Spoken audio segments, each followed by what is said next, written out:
dollar and New Zealand dollar. I know many people trade them, and there's a lot to discuss with these. This morning, I had my New Zealand dollar entries long. I was taking them out. Okay, you'll notice, and I'll get back to I'll flick between the two, but you'll notice you came very much well up on this dip. We spoke about taking it lightly long. Comes in line with key support to the left hand side, which you can see all the way over here, and you went up. So you had your drop to this point, nice rejection on this support, and you've got this very slow and tentative, again, uptrend. I wouldn't be shocked if you get higher than this high. I do like the technical arrangement of this very much. And I've already labeled these short areas, by the way, but you can see 0.61 and a few zeros after, okay? You can see there is very much key resistance to the upside in line with that tech zone. So I really like that for shorts. At the moment, you're getting a bit of rejection in line with previous rejection areas, believe it or not.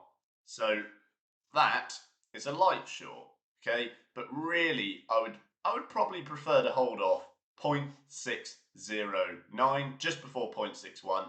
I think that's going to be very ideal for new shorts.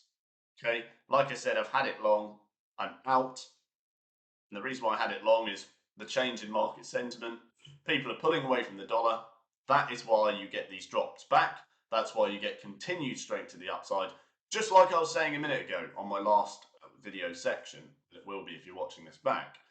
The markets oscillate, and sometimes they will creep slightly higher, okay, and they trend. So you can see as sentiment changes, we then say, okay, any dip back will get long, we'll trade it on its way up. We don't really want to have one trade, we will trade it on its way up and exit as we go, taking new entries. Because if your DCA short, or let's say you shorted at 0.604, if that's wrong, you'll get another chance higher, and then when it falls, you can mitigate the loss entirely because you'll be able to close a profit and a minor loss on the other one, or hold it open, re-long, on what will now be your newfound support.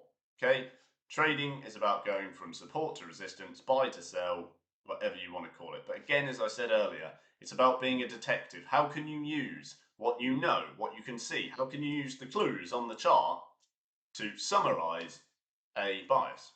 Okay, so just remember that. That's really important. It's about piecing the information together. What can I see? How does it help me? And that's all I'm doing at these new short zones higher up. All I'm doing, and again, you can see it on the weekly, it's really good. 40 MA just above, key technical factor, because I'm going in line with the long-term trend on the weekly, which you can see is down. That would be ideal on a pullback. I've got key resistance, areas of contention, which also is going to fuel into the bounce factor, if you like. And like I said, on my daily, I've got that key resistance and that key higher moving average. Okay, so I really like it short 0.609. 0.609 is very ideal for me because you're fitting, or you're ticking many boxes. Wouldn't be shocked if you get above that high there. Okay, I'm going to roll on to, or don't forget, if you're in here, just press the like button, subscribe, follow me, get my free training underneath, whatever you want to do. AUD New Zealand, AUD is a bit further ahead of New Zealand, but you've got the same thing. That was a really good pullback, okay, onto what was early support. We all know people are dumping the dollars, okay, and they're buying alternatives, Euro, Pound, AUD, New Zealand, anything against the dollar really. We know that. So we know on any fall, any impulse pullback, remember we had the news, I called it short, you should have exited for gains. And then I said on the fall back, you've had the impulse drop. People have dumped their positions, the market comes down, then you rebuy. Okay, you're not buying on the highs, you're not buying on the breakout. You know, it broke out, if you like, up here, but you'll notice it falls immediately. Everyone gets wiped out who buys at the highs. If you're buying at the highs, you will lose money, as I say. It's inevitable. It's statistically inarguable. Look back, it's a fact. Okay, just bear that in mind. So you had your pullback. I took it long. Everyone took it long. They got rid of their shorts, and now you're at a point where you're raising above that previous high. And it's likely you may pull back onto early support, and it continues because there's still that strong side bias pulling it up over time. Again, you've got key technical zones on your higher time frames to form a short bias. You've already hit early levels of resistance.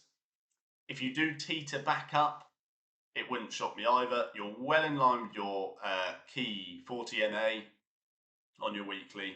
This is ideal for shorts, this area, right?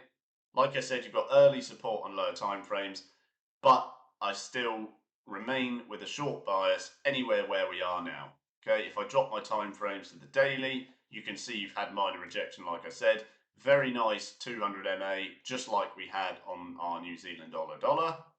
This is all forming what is very ideal for entries. If it does turn out that this doesn't do much, I think you'll creep slightly higher, like I showed you on your US indexes.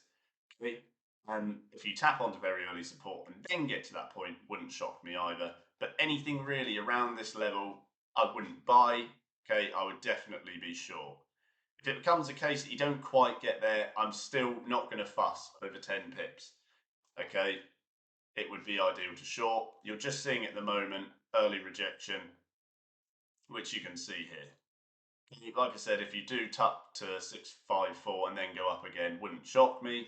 But you are really getting on now into the areas of key resistance. It's on your high time frames.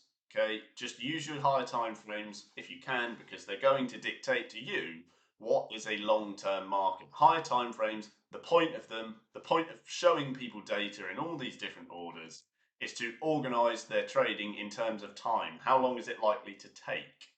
Okay, and multi-time frame analysis is absolutely essential to trading successfully. That is why I teach it so much inside my academy.